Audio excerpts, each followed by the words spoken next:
Hi, creative friends. This is Soraya, and thank you so much for being here. I am so glad that you guys can join me in front of the fireplace, virtually, of course, and have a hot cup of tea. It is really cold where I am, and it's the perfect day for us to get together for a little chat. So, welcome to the fireplace, as Dr. Estes always says in her audiobooks. I want to talk about women who run with the wolves, and basically, what I would like this video to be about is the hero's journey.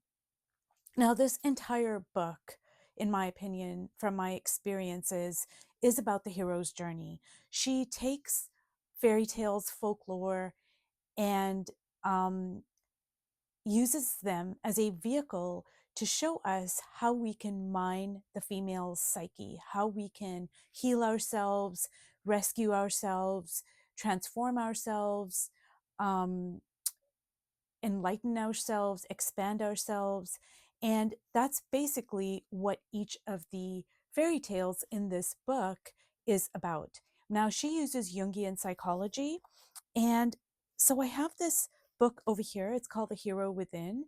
And basically, the hero's journey is about the hero setting off in the world, and the hero is going through a difficult time. The hero might be somebody who has been abused and abandoned, or maybe they had poor circumstances in the sense that they were orphaned. I mean, there's a million hero stories, and they keep on being made, whether it's through movies or books or plays, because they appeal to all of us. We are each the heroes of our own stories. And, everything from The Lion King to Star Wars to Harry Potter, I could go on and on and on. These are all hero stories. So the hero is in a poor set of circumstances, and then they suffer, they they go through a lot of trials and tribulations, and then they set off into the world and they go seeking treasure. And what is this treasure that they're looking for? Well, it's not something that's external to us.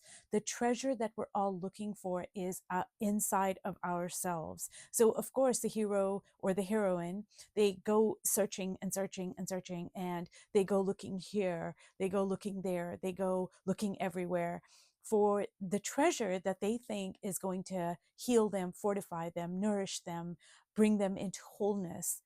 But, what they don't realize, what we all don't realize, is that the treasure that we keep on looking for outside of ourselves is actually inside of ourselves. And um, these cards over here by Carolyn Myss, I talked about them in my previous videos, are called Archetype cards. What she has to say about the hero, um, so she has the hero card, and she says hero and heroine. I really love that. And she has the light attributes and the shadow attributes. So I'm just going to grab my glasses here. And basically, the light attributes are a passion for a journey of personal empowerment. And the shadow attributes are escapism and a false sense of heroism. So I think it's safe to say that we have all been in the shadow aspects of the hero. And hopefully, what we aspire to be is in the light aspects of the hero archetype. And one of the great books that I have read about archetypes is Carolyn Myss. Her book it's called Sacred Contracts, and that's a whole other um, series of videos that I am not qualified to make.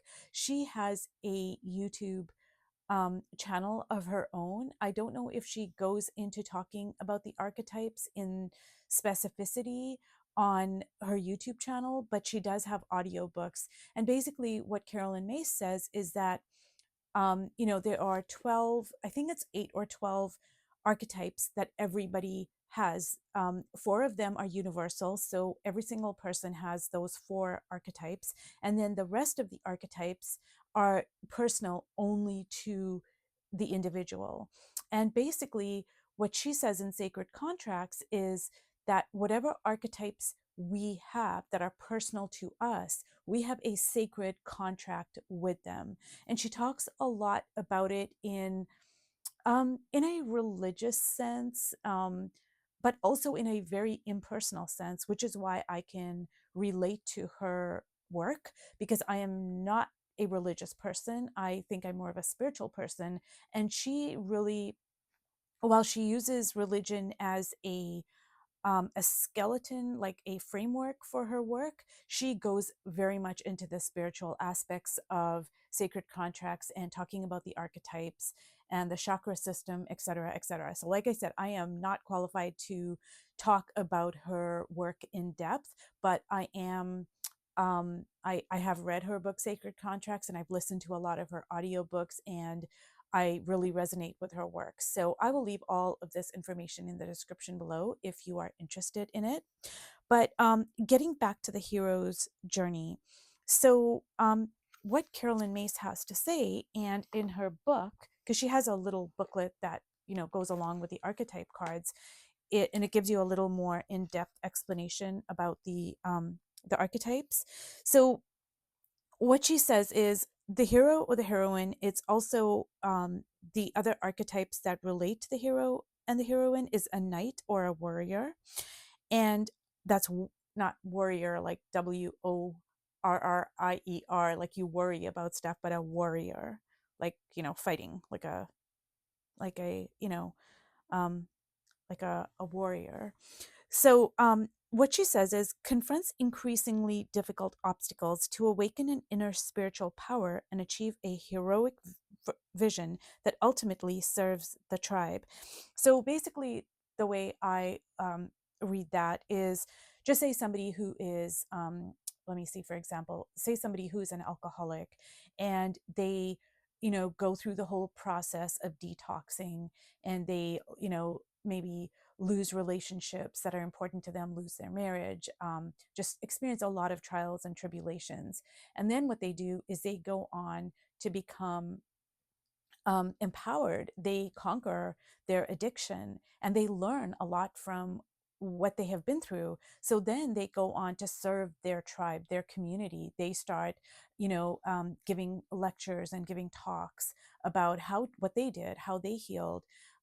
So that's what she's talking about. Say, once you were in the shadow aspect of the hero archetype, where you were addicted, for example, you were an alcoholic, for example, and then you conquer that. You go on your journey trying to find the treasure, looking here, looking there, looking everywhere. But then finally, you look inside yourself, you find the strength, you find all the resources that you need.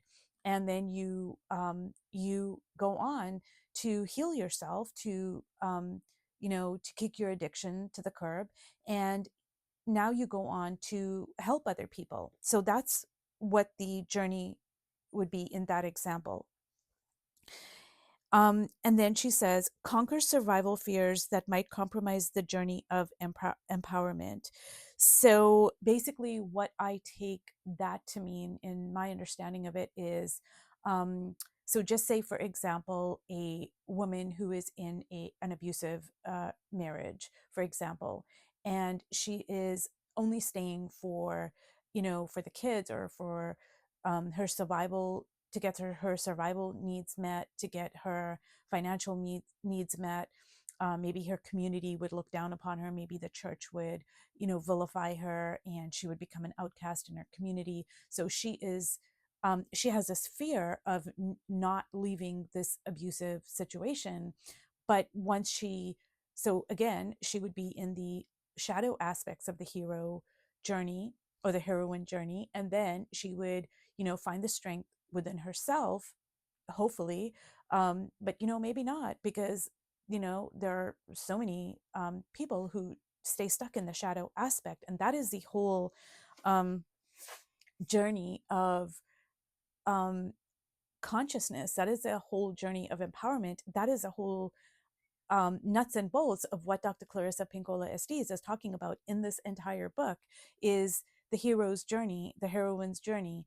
All of this, all of the stories in this book tell us, show us different aspects of the woman's psyche that has been wounded, that has been dulled, that has been constrained, restrained, um, made to play small, injured, et cetera, et cetera. And basically, it is about going on that journey, embarking on that journey, and then finding that hidden treasure within ourselves, empowering ourselves, and, going on to become, to walk in the light aspects of the hero, heroine archetype. So the shadow of the hero or heroine succeeds only by disempowering others. So what I take that to mean is, so in the shadow aspect of the hero, you can also have a person who thinks that they are, a big, strong person, but they're really a bully. They're um, their power, so-called power, is derived from keeping other people small, from keeping other people disempowered. And that is operating in a very shadowy aspect of the hero.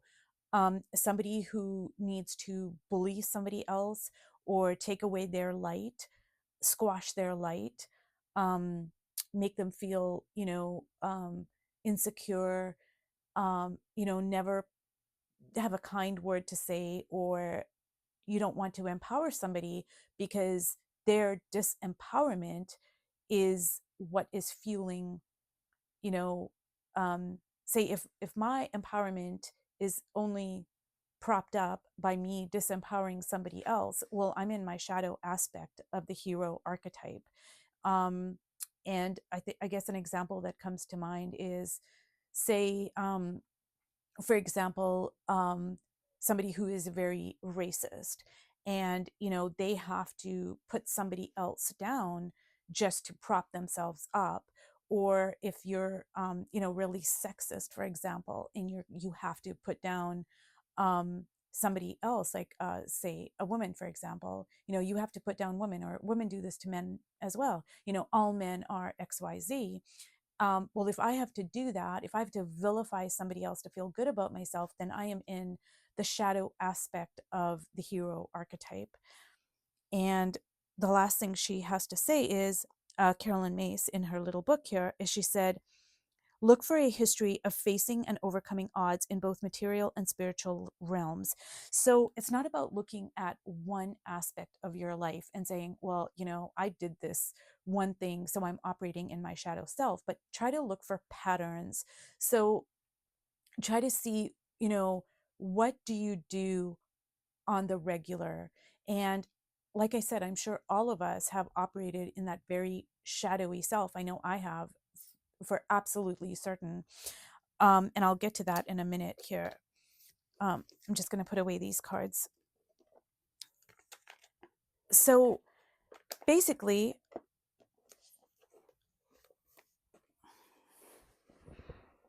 I just wanted to show you guys this as well. So I started on this. I started on this journal probably about 3-ish years ago. And just lately, because I've been making this series for YouTube on Dr. Clarissa Pinkola Estes, and I'm really immersing myself very much in her book and in her audiobooks, and just kind of, like I said, every time I go back to her work and read a new paragraph or a sentence or a chapter, I get like this whole other level of understanding. So I decided that I am going to name this journal Singing Over the Bones. And that is how I work. I get inspired by something that I am learning or listening to, and these little seeds get planted, and then I go, you know what, I think that this is just the perfect title for this book, Singing Over the Bones. And I'm going to do this journal is in various stages of completion. It is not, it's probably about, maybe I want to say, maybe it's about 50 or 60% completed, and I will do a video where I do a flip through of it. But I just wanted to show you guys that. And so basically, the hero or the heroine journey, it is that is the nuts and bolts of what Carl Jung was talking about when he talked about the collective unconscious. That was, the entirety of the whole, um, the way he said, the way he laid out that we all have these archetypes, and that when we're not aware of them, they become part of our shadow self. And then the journey of healing and becoming conscious is to face our shadow selves in truth, in with full compassion and empathy. A sense of detachment helps, and then we can come face to face with those parts of ourselves and empower those parts, transmute those parts into the light aspects. And that is basically what Dr. Clarissa Pinkola Estes is talking about in this book. This is the nuts and bolts of this book, in my opinion. If I really had to simplify everything and break it down, that is the nuts and bolts of it. So I will try to stop repeating myself. I'm sorry. Sometimes I do get nervous and I tend to repeat myself, so I'll try to work on that. Um, so I would like to share about how, for me, for example, what my journey looked like a little bit. So I, for the longest time, I think maybe, I don't know, for most of my life, I would say I was operating in the shadow aspects of the hero self, in the sense that I, well, certainly in my 20s, for the entirety of my 20s, um, I was searching outside of myself for validation, for acceptance, for love, for, um, just the, like, let me know that I'm okay um, type of situation. And I was always putting myself in these situations, whether it was friendships or relationships or work environments. It was just always the repetition of that pattern, because I was so unconscious about my archetypes. I was so unconscious about my belief systems that I just kept on reenacting the same pattern over and over and over again. And it wasn't until I really started looking inside of myself for my own approval. And that's one of the things I mentioned in my last video, is that if I speak my truth, I don't mean in an angry, rude, or disrespectful way, but if I am simply speaking my truth, standing in my truth, sharing my truth, and if I lose a person, a relationship, an opportunity, because of that, then I have really not lost anything. I actually have gained something. I have gained alignment with myself. I have gained my self respect. I have gained my self love. I have gained an allegiance to my self worth, to the truth.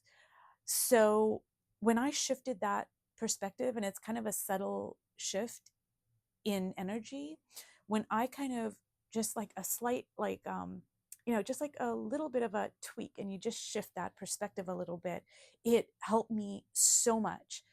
And I looked at it as an opportunity. So if me speaking my truth makes me lose somebody, put that in quotation marks. I actually now am so grateful and I'm so thankful, in the sense of, we're just not a good fit. It's not going to work out. We're not a good fit for each other. And I wish you well. I let you go in peace.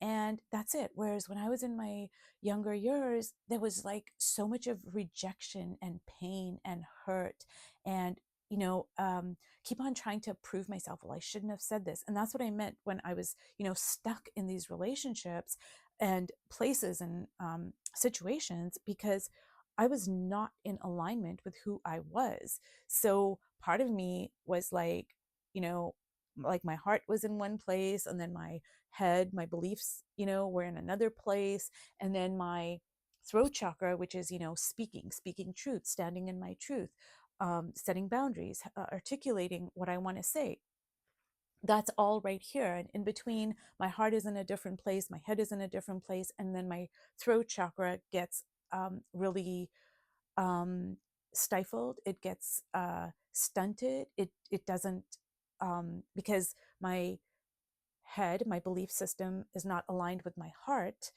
um, there's no alignment. So it messes up with my speaking my truth, which is my throat chakra.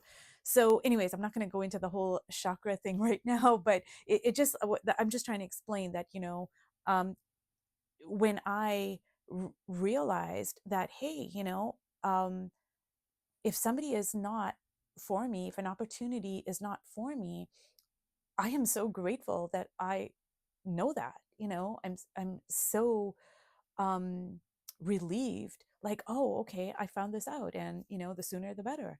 And I wish you well, and I will go and find, I will go over here and stand in my truth and cultivate my peace, and you can go over there, and it's all good, because we're all on a learning journey without judgment, and we each have our own journey to walk. And sometimes you're going to walk together with somebody for a while, or maybe for a lifetime, and then maybe you're going to split apart. And that happens with friendships, with lovers, with marriages, with families, with children. It's part of life. So anyways, I hope that this video has been helpful. I thank you so much for joining me in this space, and I will see you in my next video. Bye.